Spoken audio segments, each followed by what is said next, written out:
میرے نبی کریم علیہ السلام نے مصلی سے دل لگانے کا درس دیا.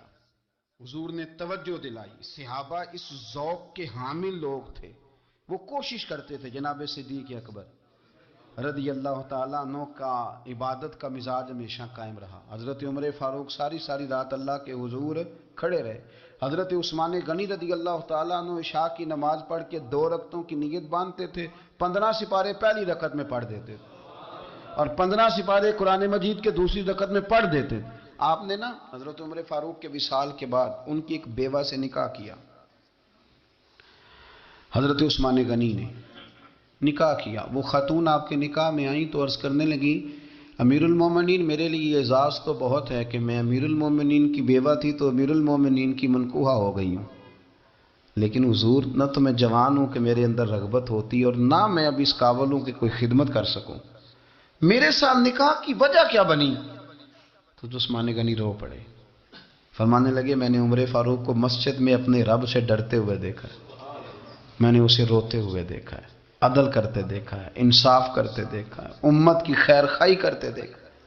تمہارے ساتھ نکاح اس لیے کیا ہے کہ تم مجھے یہ بتاؤ کہ عمر فاروق گھر کے اندر اپنے رب کو کیسے راضی کرتے تھے، گھر کے اندر کیسے راضی کرتے تھے. وہ طریقے بتلاؤ، تم بتاتی جانا اور میں بھی اسی طرح گھر میں عبادت کروں. میرے رسول کریم علیہ السلام نے ارشاد فرمایا. حضور فرمانے لگے جس گھر میں اللہ کا ذکر ہوتا ہے وہ گھر زندوں کا ہے، اور جس گھر میں رب کریم کا ذکر نہیں ہوتا وہ گھر زندوں کا نہیں ہے. گھر نا ہم نا کتابوں میں پڑھتے ہیں کہ ایک بزرگ کہتے ہیں، حضرت فضیل بن عیاض کہتے ہیں کہ میں ایک گلی سے گزر رہا تھا تو گھر کے اندر کسی قاری صاحب نے قرآن کی آیت پڑھ دی ولی من خاف مقام ربہ جنتان. میں تو میرے کانوں سے ٹکرائی تو اللہ نے میری کایا ہی پلٹ دی، میں توبہ کر گیا. اب گھر کے اندر سے آواز آئے تو صحیح نہ تلاوت کی، پر اندر سے آواز آتی نہیں. یا ڈیک بجنے کی آواز آتی ہے، یا ٹی وی چلنے کی آواز آتی ہے، یا دھوم مچانے کی آواز آتی ہے. عبادت کا وہ جو خاص شوق تھا، وہ جو حسن تھا، وہ جو توانائی تھی، وہ جو بات تھی.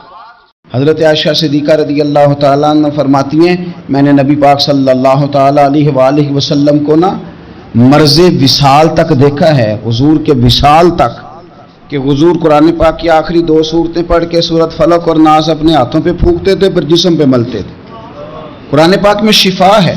اب تو لوگوں نے دم درود کو نا اس کو بڑا ہلکا سا کام سمجھ لیا. ویسے بھی یہ عاملوں کے ہتھے چڑھ گیا، ملنگوں کے ہتھے چڑھ گیا، کاروبار بن گیا، تجارت بن گئی.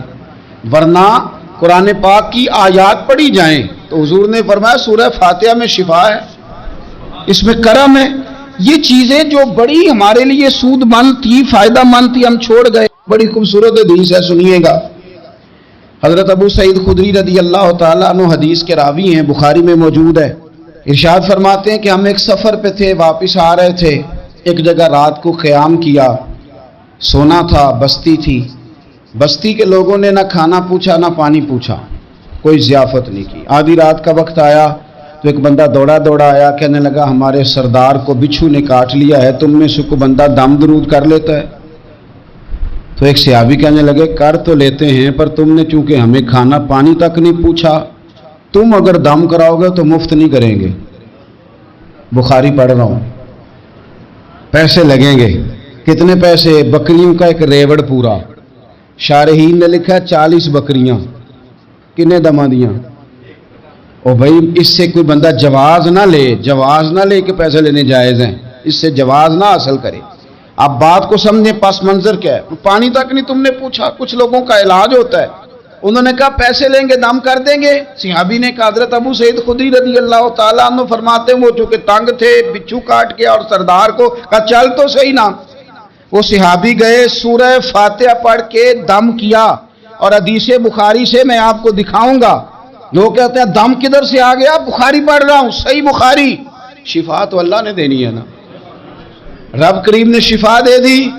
بکریاں لے لیں، آ گئے جہاں آرام کر رہے تھے اس جگہ. صحابہ میں اختلاف ہو گیا، کچھ کہنے لگے بکریاں لینی چاہیے تھی، کچھ کہنے لگے نہیں لینی چاہیے تھی. حضرت ابو سعید خدری رضی اللہ تعالیٰ عنہ فرماتے ہیں پھر ہم نے فیصلہ کیا چپ کر کے سو جاؤ، صبح حضور کی بارگاہ میں جائیں گے. اگر کریم نے کہا لینی چاہیے تھی پھر تو موج بن گئی، اور اگر کہا نہیں لینی چاہیے تھی تو بکریاں ہانک کے واپس کر جائیں گے، مسئلہ کیا ہے؟ کہتے ہیں صبح گئے حضور کی بارگاہ میں، جا کے مسئلہ عرض کیا، یا رسول اللہ انہوں نے بھی پانی کوئی نہیں پوچھا تھا، ہم نے بھی کہا دم کریں گے تو پیسے لیں گے، تو ہم نے یہ بکریاں لی ہیں۔ شارحین لکھتے ہیں 40 تھی شاید، تو یا رسول اللہ اب کیا کریں؟ حضور مسکرانے لگے، حضور مسکرانے لگے، جس کے گچھے سے لچھے جڑے نور کے، ان ستاروں کی نزہت پہ لاکھوں سلام، اور جس کی تسکین سے روتے ہوئے ہنس پڑیں، اس تبسم کی عادت پہ لاکھوں سلام، اور ان کی باتوں کی لذت پہ بے حد درود، ان کے خطبے کی ہیبت پہ لاکھوں سلام۔ حضور مسکرانے لگے اور مسکرا کے پوچھا اچھا پڑھا کیا تھا؟ یا رسول اللہ سورہ فاتحہ۔ فرمایا سکھائی کس نے تھی؟ کہ یا رسول اللہ آپ نے۔ فرمایا پھر آدھی بکریاں میری ہیں آدھی تمہاری ہیں۔ اپنا ذوق، اپنی طبیعت، ہم نے نا ذوق غلط بنا لیا۔ اگر 20 بندے کہہ بھی دیں گے تو نے بڑی شاندار تلاوت کیا تو کیا اس سے بنے گا؟ 100 بندہ کہہ بھی دے تیری کیا بات ہے، کیا بات ہے نعت خاں کی، کیا بات ہے علامہ صاحب کی، پیر صاحب کی، پیر مہر علی شاہ صاحب رحمت اللہ علیہ۔ آپ تشریف فرما تھے تو آپ کے ایک ہی بیٹے بابو جی جن کو کہا جاتا ہے، جس دن صاحبزادے پیدا ہوئے تو خادم نہ وہاں سے نکلا۔ ان لوگوں کے شوق اور طرح کے تھے نا، تو ان کی توجہ بھی اپنے شوق کی طرف رہتی، تو خادم نکلا اندر سے، پیر صاحب مبارک ہو، پیر صاحب مبارک ہو، پیر صاحب مبارک ہو، پیر صاحب مبارک ہو، شور کر رہا ہے۔ تو پیر صاحب کو وجد ہو گیا، اللہ اکبر اللہ اکبر اللہ۔ وہ کیا ہوا؟ کس بات کی مبارک دے رہے ہو؟ عرض کی حضور اللہ نے بیٹا دیا۔ تو آپ فرمانے لگے اچھا حضور آپ کیا ہوا؟ آپ تو پریشان ہو گئے۔ فرمانے لگے جب تو نے 3 دفعہ کہا نا مہر علی کو مبارک ہو، تو میں سمجھا تھا شاید تجھے کسی نے بتا دیا ہے کہ مہر علی سے اللہ راضی ہو گیا۔ میں سمجھا تھا کہ شاید تو یہ خبر لے کے آیا ہے کہ کسی نے بتایا ہے کہ مجھے آج خبر ملی ہے کہ مہر علی سے رب اچھا پتر ہوا ہے، الحمدللہ اللہ کا شکر ہے، پر میرے لیے مبارک کا دن وہ ہوگا جب میرا رب کہے گا کہ میں مہر علی سے راضی ہوں، میرے محبوب کہیں گے کہ میں مہر علی سے۔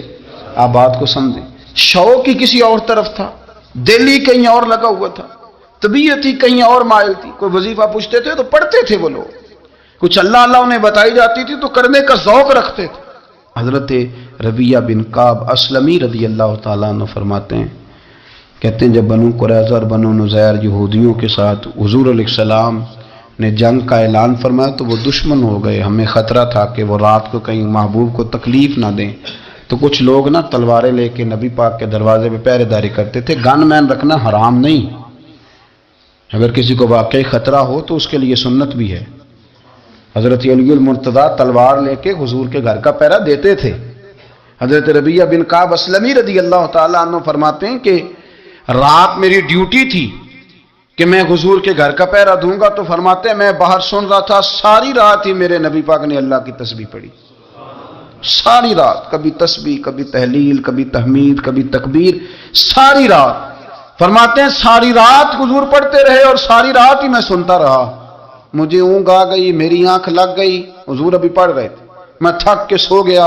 اور فرماتے ہیں جب میری آنکھ دوبارہ سے کھلی تو میرے کانوں میں پھر کوئی چیز گونجی، تو میں نے کان لگایا تو میرے حبیب ابھی بھی اللہ کو یاد کر رہے۔ ساری رات حضور رب کی عبادت کرتے، اسی لیے تو کہا یا ایھا المزمل قم اللیل الا قلیلا، حبیب ساری رات تو نہ جاگا کر، تھوڑا آرام بھی کر لیا کر۔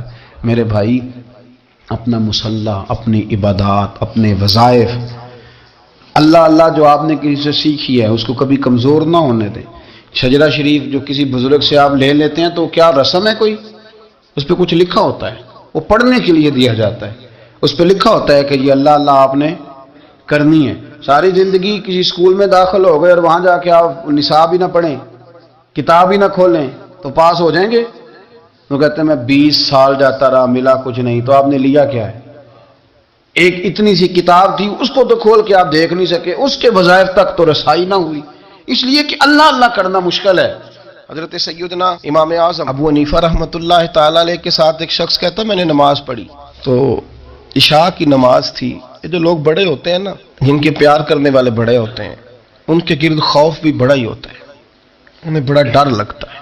بڑی بعض اوقات آزمائش ہوتی ہے. عشاء کی نماز کہتے پڑھی تو امام صاحب نے نا عشاء کی نماز میں تلاوت کی آیتیں فَمَن يَعْمَلْ مِثْقَالَ ذَرَّةٍ خَيْرًا يَرَهُ وَمَن يَعْمَلْ مِثْقَالَ ذَرَّةٍ شَرًّا يَرَهُ.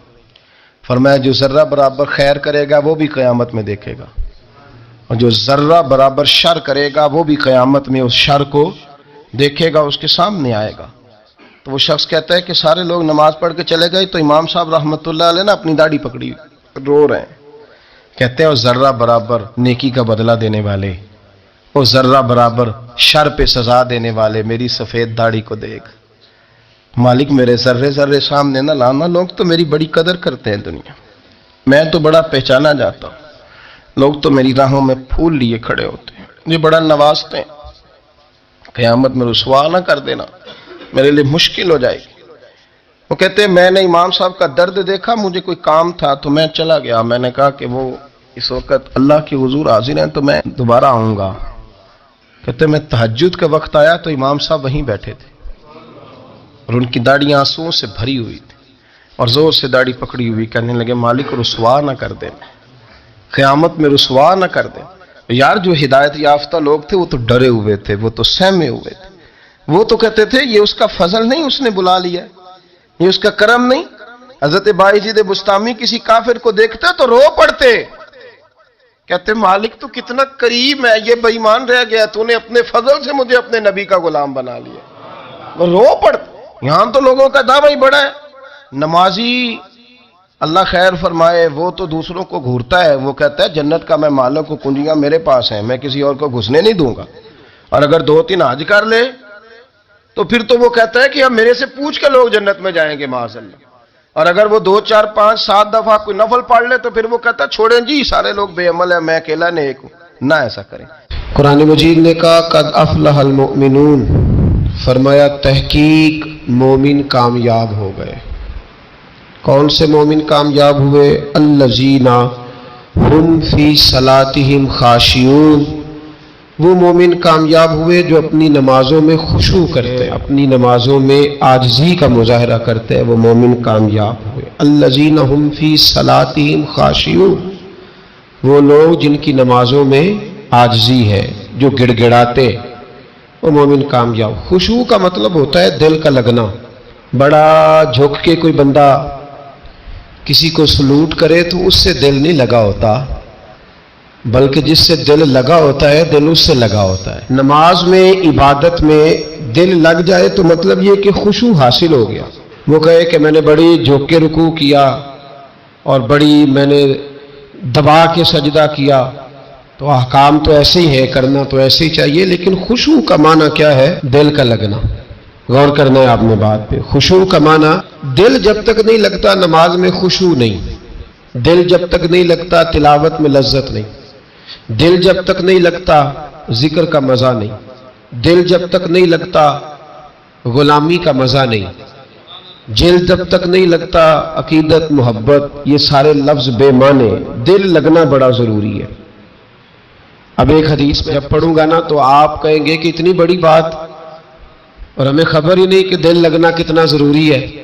نبی پاک علیہ السلام کا فرمان صحیح مسلم میں موجود ہے. حضور نے فرمایا میں اس دل سے پناہ مانگتا ہوں جو دل تو ہو پر اس میں خشوع نہ ہو. پناہ مانگتا ہوں اس دل سے، دل ہو پر وہ لگا ہوا ہی نہ ہو، نہ نماز میں لگے، نہ عبادت میں لگے، نہ وہ اللہ کے ذکر میں لگے. میں پناہ مانگتا ہوں ایسے دل سے. وہ کوئی دل ہے، وہ دل ہے کوئی پتھر بن گیا ہے جس میں خشوع ہی کوئی نہیں، جو پیسوں میں بڑا زیادہ لگتا ہے، گپوں میں بڑا زیادہ لگتا ہے، کھانے پینے میں بڑا زیادہ لگتا ہے، آوارگی میں بڑا لگتا ہے، عبادت میں نہیں لگتا، تو پھر اس کا علاج کرانا چاہیے. دل کو لگانے کی طرف توجہ کرنی چاہیے. دل جب لگ جاتا ہے نا تو پھر وہ جدھر لگ جاتا ہے پھر وہ ادھر ہی رہتا ہے، دائیں بائیں نہیں جاتا. اور جب لگتا نہیں تو پھر وہ گھومتا ہی رہتا ہے، وہ آوارہ ہی رہتا ہے، پھر اس کی کوئی حیثیت نہیں ہوتی. اس کا لگ جانا بڑا ضروری ہے. اس دل کو اللہ اور اس کے رسول کے راستے میں لگا دینا یہ بڑا اہم اور بڑا ضروری امر ہے. نہیں نہ لگے گا تو یہ خراب ہو جائے گا، بگڑ جائے گا، اس پر محنت کی ضرورت ہے۔ نبی پاک علیہ وآلہ وسلم سید عالم صلی اللہ علیہ وسلم کے جو غلام تھے نا، ان کا جب دل نہیں لگتا تھا تو دل کی شکایت کرتے۔ ایک صحابی نے عرض کی حضور میرا دل سخت ہو گیا، نرم ہی نہیں ہوتا۔ محبوب علیہ السلام نے فرمایا تو یتیم کے سر پہ ہاتھ پھیرا کر، اللہ تیرے دل کو نرمی عطا کر دے۔ تو کسی یتیم کے سر پہ تیرا دل لگ جائے گا، اس میں نرمی آئے گی۔ یتیم کے سر پہ تو ہاتھ رکھے گا نا، جس کا باپ فوت ہو گیا، اس کے سر پہ تو ہاتھ رکھ، اللہ تیرے دل میں نرمی پیدا کرے گا۔ محبوب نے بیان کیا۔ حضرت جناب سیدنا سری سختی رحمت اللہ علیہ فرماتے میرا دل سخت ہو گیا تھا، میں بڑا پریشان رہتا تھا۔ حضرت معروف کرخی رحمت اللہ علیہ کی بارگاہ میں کئی دفعہ عرض کی، میں نے کہا بابا میں اس کا کیا کروں، یہ سخت ہو گیا، مہینوں ہو گئے یہ اللہ کے خوف میں نہیں رویا، سالوں بیت گئے حضور کی نعت سن کے نہیں رویا، اب تو کتنا وقت گزر گیا ہے، اسے مدینے جانے کے لیے بھی رونا نہیں آتا۔ حضور یہ سخت ہو گیا ہے، کوئی رحمت کی نظر ہو، خشکی سی آ گئی ہے، عجیب سی میل چڑھ گئی ہے۔ فرماتے کئی دفعہ میں نے خواہش کا اظہار کیا۔ ایک دن نا عید کا دن تھا تو حضرت معروف کرخی نے ایک چھوٹا سا بچہ انگلی کے ساتھ لگایا ہوا تھا، تو حضرت آ رہے تھے تو میں نے کہا حضور آپ کدھر سے آ رہے ہیں، یہ بچہ کون ہے؟ فرمانے لگے یتیم ہے۔ سارے بچے عید والے دن اخروٹ کے ساتھ کھیل رہے تھے، بیچارے کے پاس اخروٹ کوئی نہیں، تو حضور آپ کیا کریں گے؟ تو حضرت معروف کرخی کہنے لگے پیسے تو میرے پاس بھی کوئی نہیں اخروٹ خرید کے دینے کے، میں یہاں سے کھجوروں کی گٹھلیاں چنوں گا، وہ گٹھلیاں بازار میں بک جاتی ہیں، میں یہ گلیوں سے گٹھلیاں چنوں گا اور چن کے میں نے کہیں بیچوں گا، اور جب میں انہیں بیچوں گا تو پھر یتیم کے لیے 2-4 اخروٹ خریدنے کے قابل ہوں گا، پھر میں اسے اخروٹ خرید کے دوں گا۔ پتہ نہیں کہاں کی بات سنا رہا ہوں میں آپ کو، اور پتہ نہیں کہاں کا ذکر کر رہے ہیں بابا جی۔ بچہ یتیم ہے، بچے اخروٹ سے کھیل رہے تھے، اس کے پاس اخروٹ کوئی نہیں۔ بابا آج کا پیر تو معرفت کی بات کرتا ہے، تو یتیم کے لیے گٹھلیاں چننے چلا ہے۔ آج کا پیر تو کہتا ہے میں اے سی والے کمرے میں بیٹھ کے تمہیں بڑا عرش کے اعلیٰ کی بات بتاؤں گا، یتیم کے لیے گٹھلیاں چننا، مدرسے کے طلباء کی نوکری کرنا، یتیموں کا، غریبوں کا، ان مجبوروں کا خیال کرنا، یہ تو رواج ہی نہیں ہے آج کا۔ بابا تو کیا کہانی سنا رہا ہے؟ تو حضرت معروف کرخی کہنے لگے گٹھلیاں چنوں گا، پھر انہیں بیچوں گا، پھر جب کچھ پیسے ملیں گے نا تو میں اسے اخروٹ خرید کے دوں گا، اور فرمانے لگے جب یہ اخروٹ سے کھیل کر ہنسے گا نا تو اللہ میرے دل کو سکون عطا فرمائے گا۔